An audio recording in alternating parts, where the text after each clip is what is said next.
First installment of a series that I'm going to call the Clinic Talks with the Calling Out Clinic.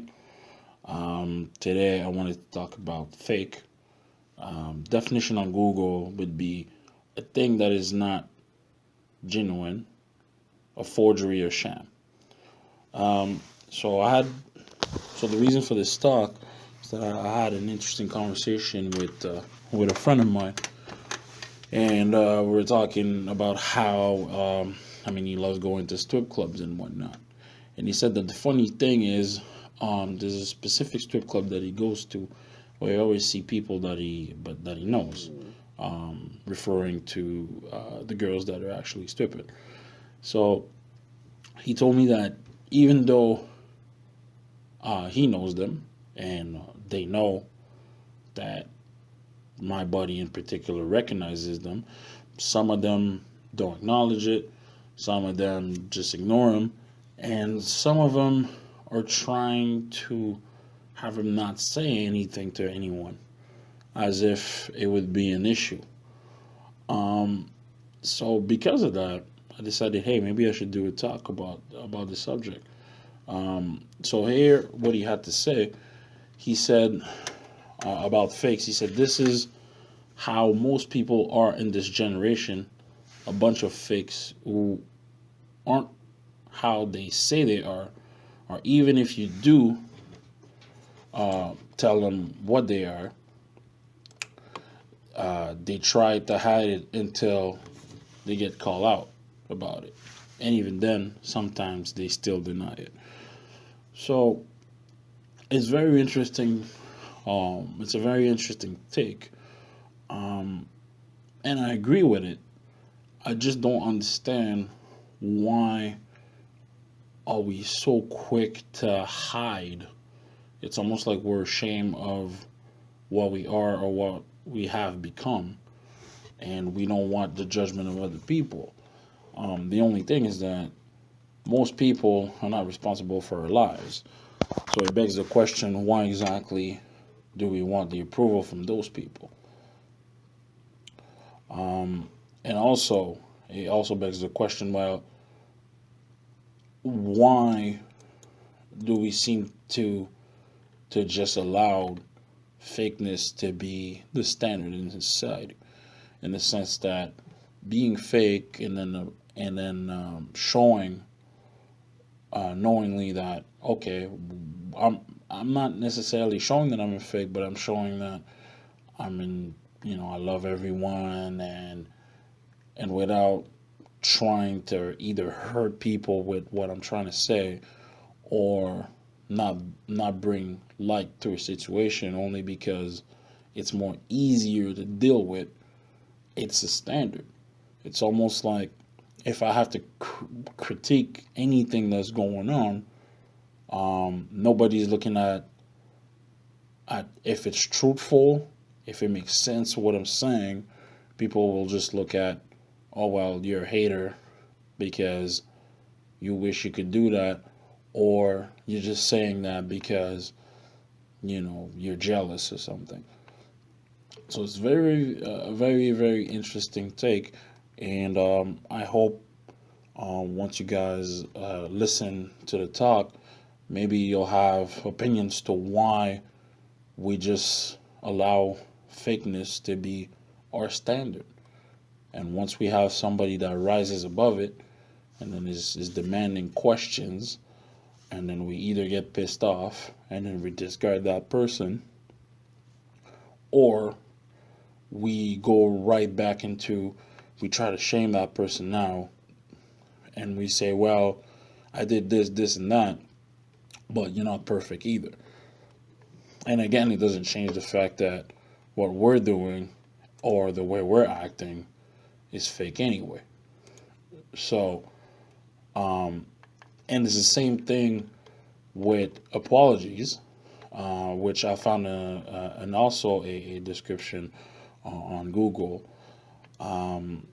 There's a few ones that are there, a few definitions, but I like the first one, which is a regretful acknowledgement of an offense or failure. which I mean, I agree with this, but relating back to the fakeness or fakes, um,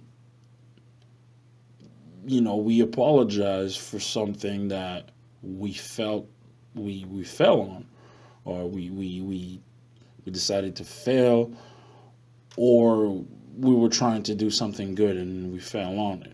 But at the same time, too, it's very interesting how on another definition I found is a reasoned argument or writing in justification of something, typically a theory or religious doctrine. Now, if we remove the religious aspect of that second definition for apology, what I like about it is a reasoned argument or writing in justification, which also means that typically when you get an apology, unless we remove the part where the person is trying to appeal you, um, that apology should be truthful. If we, of course, like I said, if we remove the part of where you try to appeal the person by saying, you're great, or I tend to do this, but, or it wasn't my fault, but I acknowledge. So an apology should really just be, we should be sticking to the first definition that I had, which was a regretful acknowledgement of an offensive failure. But I feel like even when we do apologize, we tend to have a reasoned argument to why it happened. Which brings me to a text that I got a few days ago. I'm not gonna read the whole text, so I cut a part to which I thought it was more important to talk about. And just to show the example, we kind of have to decipher what's being said there. So it goes as this. It came from a girl that I was seeing. So the text goes like this: I think you're a really awesome guy, but I'm working 2 jobs now, and I feel like I don't have the time or energy to date anyone.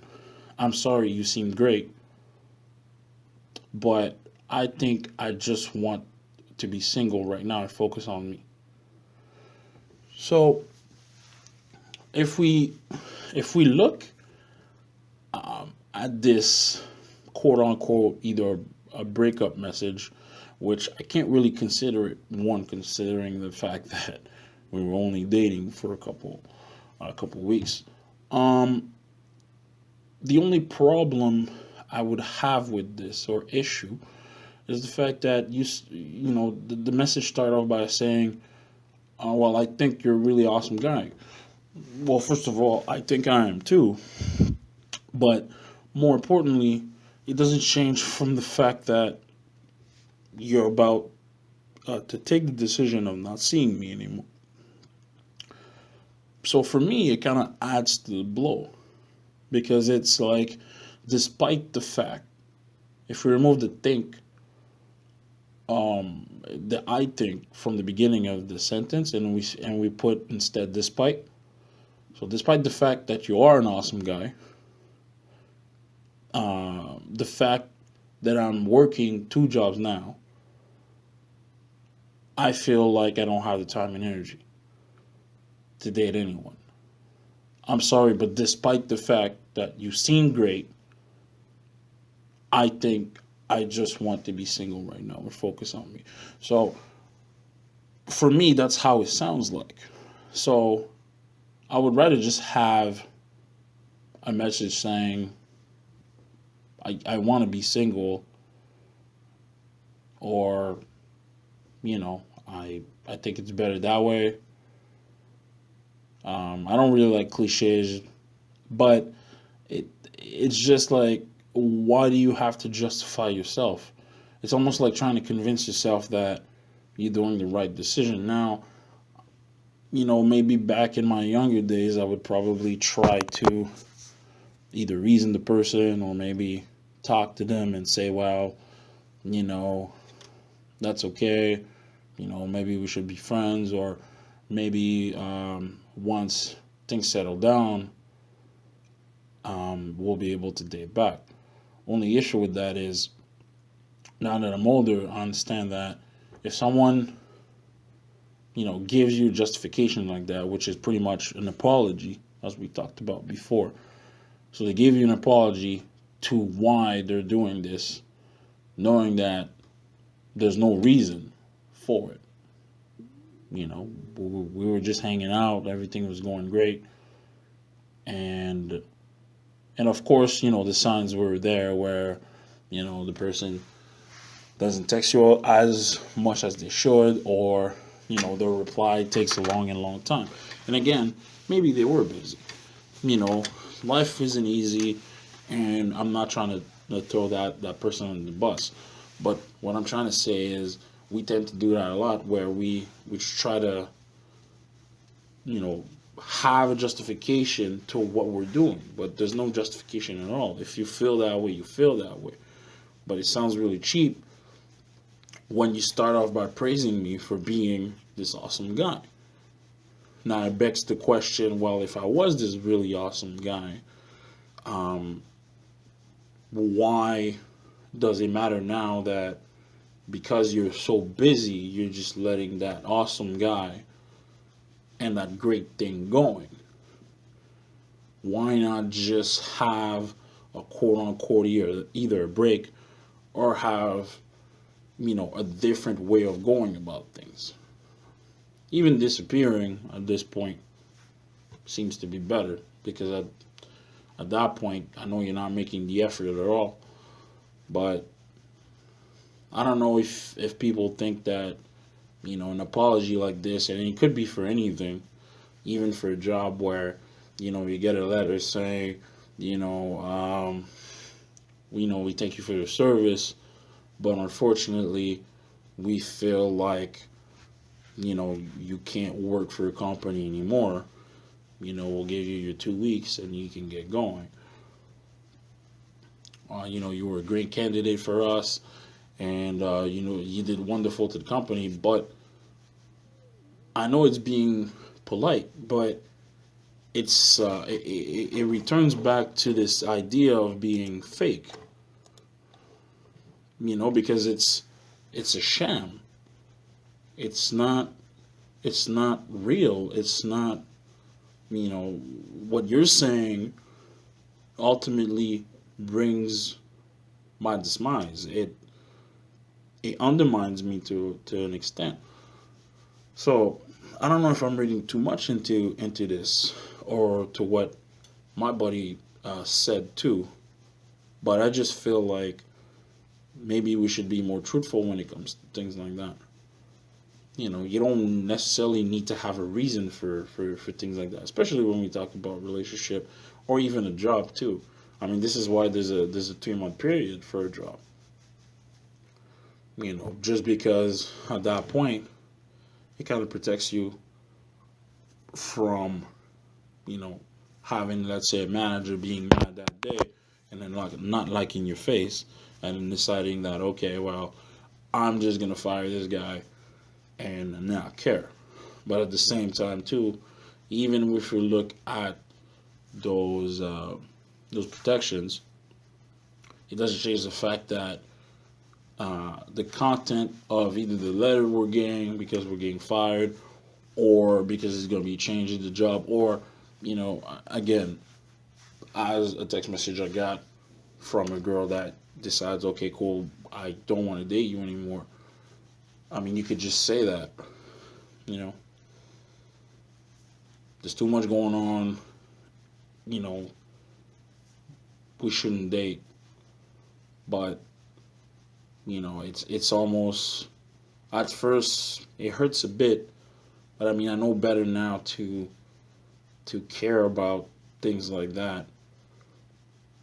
And not because I'm heartless, but just because I read through the lines. I see the bigger picture there. The bigger picture is giving you praise, but then thinking that that alone will soften whatever blow that you might feel, which I think is dishonesty. I think it's fake. Because again, you're not, if you have something great or you see something great, see potential of something being greater than what it is, I don't think you will let it go just because now, you know, you are more occupied. Um, I mean, I'm sure that there's days off, there's hours. I mean, there's people that are in long distance relationship. Although I'm not a big advocate of that, but there is those people, and they make it work. And they probably have jobs too. They probably have to either drive a couple hours or even take the plane. But the fact that they have that dedication tells me that having excuses or messages like that, I don't know if someone that sends that feel better when they say, okay, well, I'm just gonna point out the qualities, but then it's not gonna change anything to the outcome of what's going on. I think it's really dishonest. So, you guys could let me know what you think about this new segment. I'm gonna try to make a few like that. Of course, we're gonna come back, me and try hard with the podcast and whatnot with the same format. I just felt like maybe this will have a change, and I figured that, hey, why not? Since I was having this talk with my friend, it would be a good idea to put up. Anyway, comment below if you can. Thumbs up if you can, of course, and stay tuned for more content. And this was the Clinic Talks with the Colonel Clinic, and I'm out.